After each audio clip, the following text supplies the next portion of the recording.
watching HuffPost Live. I'm Alicia Menendez. They've sold more than 80 million albums worldwide. Here to talk tours, their new album, and the latest on pop music is Jordan, Jonathan, Joey, and Danny.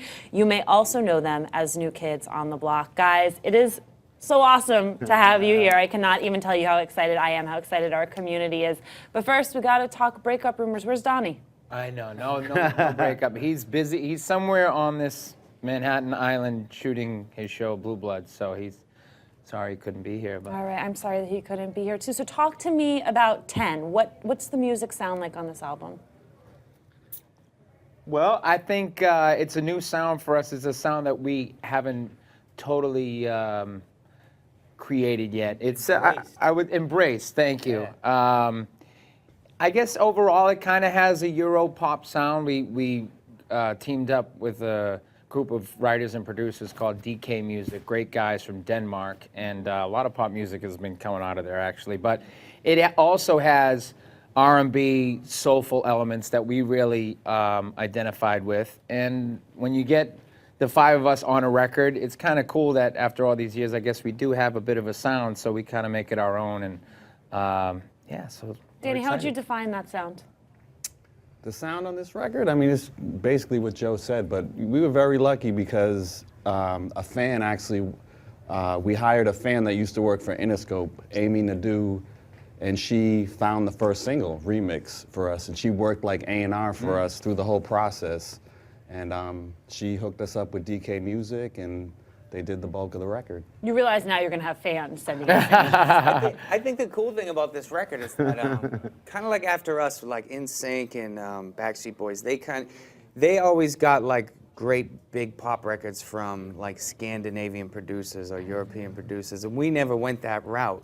We always kind of stayed with, you know, producers from America, and we kind of, even in our last album, we kind of did rhythmic kind of stuff and stayed away from the big pop music, but we went that route this time, and these guys, DK, like they can make incredible, catchy, big pop records, but also make them sound really cool. Is this at stuff the we same want to time. dance to? Oh yeah.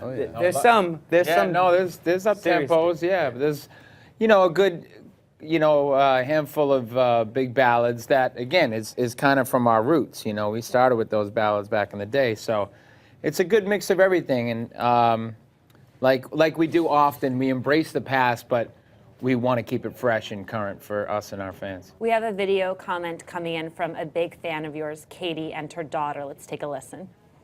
Hi guys, how's it going? We just wanted to find out from you, what was the hardest song for you to record on your new album?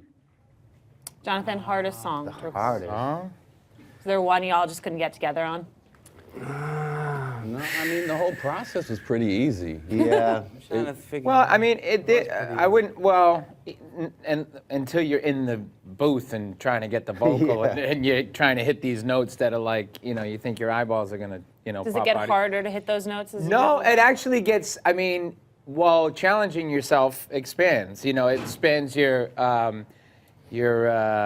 range, I guess. But you know, as having five guys in the group, you know, I guess the difficulties or the challenges are finding who's going to fit right for which part. And sometimes you don't like a song. I mean, there's a couple of songs that initially I did not like, and then I'm like, all right, I'll get on it, and then I love it, you know, and you kind of, which is another thing, you know, you change your mind, you try to keep an open mind and open heart about the music, and I think the results of that, you get a great album. We have a community member who actually has a question about that. This is from Maria, who says, who decides what goes onto the actual album and what ends up as a bonus track? Well, I think it's a lot of the time, you know, a lot of records you have to give them a chance, and you go in and you record them and listen to them. Some of them you'll end up liking, some of them you'll end up hating. But a lot of it is just doing the songs, you know, and listening to them, and you know, getting a feel for how they are. Yeah, are there people you guys haven't collaborated with yet that you'd like to collaborate with? A dream collaboration?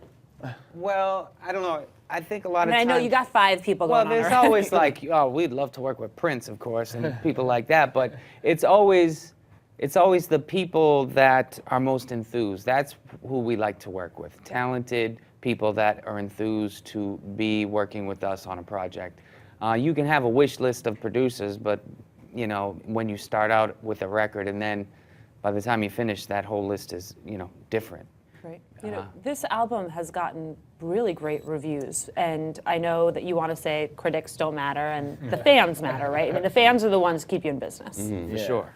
Well, it's good if you can do both. You know, I think we've been in the business long enough to give the critics a little credit. You know, they love music, and I think we're just at a different place in our careers. But I think you got to make yourself happy first, then the fans, and then everything else is gravy. I think the fans are the best critics, though.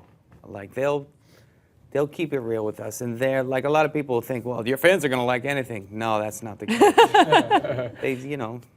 They're just as cool as other people. Yeah, well, we have a lot of fans who want to ask you questions. This next question comes from Kelly. Hi, I'm Kelly from Cleveland. I have been listening to the album on repeat nonstop since I got it. I love it. Thank you. My question is, how did the vibe in the recording studio differ while recording 10 versus the block? Thanks. Wow. It was more cramped. Like, literally? Literally. We recorded the whole album in one room, one small room in a studio in North Hollywood. I don't know. Well, I think the vibe was different in that we worked with DK Music. That was, you know, they were all pretty much in-house. So I think this album, the flow, it was easier. The day-to-day was easier. You know, we weren't getting on planes going down to Atlanta, having to go to LA, New York. Like we were just based in LA, and we'd all fly in for the weekends, and it was just a really smooth process, and we just knocked it out of the field, you know? Yeah, absolutely. I wonder, you were kids. I mean, it was called the New Kids on the Block. And so there has to be a growth in maturity that's happened. I mean, that has to We hope also... so. that has to have changed the vibe in the recording studio when you go on tour, everything. Yeah, of course. I mean, with life experiences comes maturity, and you know, we were young teenagers just finding our way in the world, and you know, even at the height of our career, we were young men still not experiencing a lot of things that kids our age were going through college and things like that, you know. So now, for me, and I think for I can speak for all the guys, you know, just growing up, we can approach our business in a mature way, and you know, respect and relate to each other on a different level. Yeah, absolutely. I want to take this comment from NKOTB Fan 35 who says, which song would you like to be your next video? That's a tough one, man. Single, yeah. Yeah, we're really proud of the album, so I think we'll wait, and probably as the tour goes on, maybe we'll see the fan reaction to certain songs we perform, and maybe that will help us make a decision. But it would probably be between 3 or 4 different songs that we all really like. So now, in addition to the album, I also know there is a deluxe album. I will be stealing this one for myself. Oh, yeah. So this one, what makes this one special aside from this Fancy. shiny packaging? Well, see that green in the O? Yes. That's a piece of the banner that was hanging on the Green Monster in Fenway Park. Cool. And that was hanging there while we did a concert there with the Backstreet Boys. It was we never performed at Fenway Park, and we're from Boston, so it just meant a lot to us. Not many groups perform at Fenway Park. Yeah, nobody threw anything at you? We have There's more to the box than just that. But there's a DVD from that show. There's a very essential coffee mug coasters with each I know. new kid on them. Done. I mean, there's a little bit of everything. There's a little bit of fun in there, and there's a little bit of stuff that means a lot to us. And Yeah, and there's a 50-page photo book in there from all stuff we've done recently, and it's exclusive. You can only get it at our website, which is nkotb.com/10. Thank you, Danny. Yeah, you were going to get extra points from your publicist. Steph by Steph wants to know, I'm a 14-year-old, and here's my question. According to you guys, that you have pretty much enough experience already, what would you say is the key to success for a boy band? Sending love from Mexico. Well, first of all, kudos for the pun. The new kid, step by step, Gonna get to you, girl. I like that. Nice. Success for a boy band. I mean, well, early on, This is sort of a man band at this hang point. on. Yeah, I mean, early on, I think as kids, just like fasten your seatbelt and hope you survive the ride. And then go away for 15 yeah, 15 years. Take a 15-year break. Then come back. And then come back. And, you know, we're grateful. I think what we've been able to do coming back is kind of unheard of, especially in the boy band realm, because everyone, you know, the story with boy bands is that, you know, here today, gone tomorrow, you have a shelf life and all that jazz. But we're lucky. We're having a great time. And you know, as lucky as I think we work hard and we really care about what we do. We really care about our fans, and we keep that connection like it's almost family. And I think that's important. So. Yeah, no, that is important, and I know that we have another video question coming in from Caitlin. Let's take a listen. Hi guys, I'm Caitlin. I'm a huge fan. My very first concert was a New Kids on the Block concert, and I was 5. And it was a little loud, and I cried and made everyone leave. And I swear to this day, my cousin has never forgiven me for only making it to halfway through your concert. So here's the story. I don't remember how old we were. I don't know, maybe Caitlin was 5, I was 8, whatever, that's not the point. So we go to the New Kids on the Block concert. We were so excited. We go, we buy t-shirts, we get in there, we watch the opening act. And then about 3 minutes after you guys came on, I look over to share the moment with my cousin, my best friend, and her head is in her hand. She's crying, she's so upset. And her stepmom says we have to leave. So don't let her tell you that we didn't even make it to the end. We didn't make it to the middle. We didn't make it through the first song. So can you let me know if you guys are going to tour again so maybe I could make it up to her? I think you are in luck, Caitlin. Tell me about this package tour.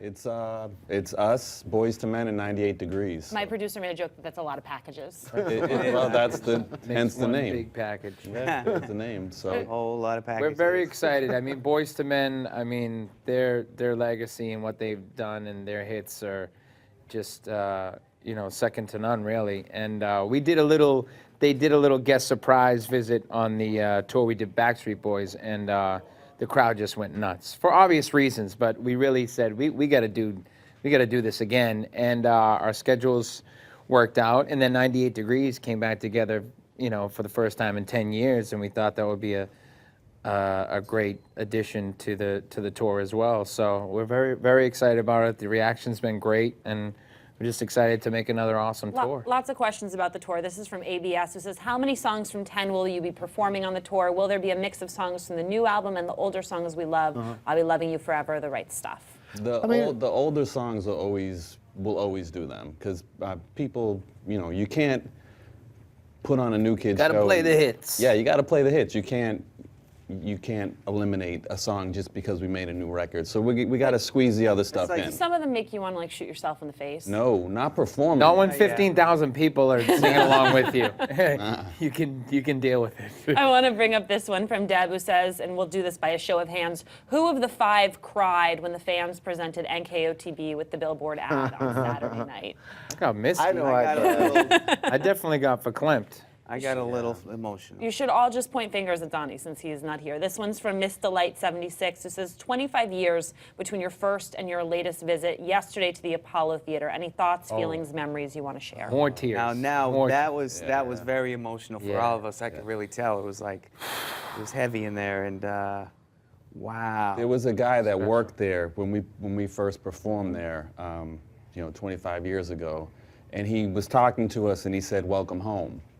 Yeah. And that got to me like that. Yeah, that was- It's us performing there and being able to do well there was very significant in our careers. You know? It brought back a lot of memories for me, of like how passionate we were and how into it and how hard we worked, even as 14 and 15, 16-year-olds. It's like we had so much love for what we did, and it paid off on that stage, and that's what I felt yesterday. That's awesome. I want to bring this up from KT Summer, who says, you've done Fenway, Radio City, 6 albums, and soon to be 5 cruises. What's left on your NKOTB bucket list? We're going to space. Yeah. Listen, some of them things weren't even on the bucket list, you know what I mean? When we were broken up for 15 years, I mean, I never thought my kids would get to see us perform again. So I don't really know what's next on the bucket list. We just kind of want to focus on this album and doing a great tour, and we'll see what comes after that. I have one more question here I want to give you guys. It's from Lizzie, who says, have you guys ever considered recording an album in Spanish for your Spanish-speaking fans? Jordan? Wow. Yeah, does anybody here habla español? I did do one. Yeah, I've kind of done a couple of things. I mean, yeah. And then when we were down in like South America and stuff, we try to sing that way. And Donnie. What do you mean you speaks try to- to sing that way? In Spanish? Oh, we try. Like sing in English with a Phonetic- Latino accent? Sing in Spanish is what I'm trying to say. Yeah. And it's It's an idea Yeah. that we've definitely thought about Yeah. and have done. I think on it's singles, but not on. I think it's best to leave that to Ricky Martin and Shakira. That's their market. They're the pros. So. All right. Well, it has been so fun having you guys in the studio with us. Thank you, Jonathan, Danny, Joey, Jordan. You. I will miss Donnie. Send him my best. This is HuffPost Live. The conversation continues here.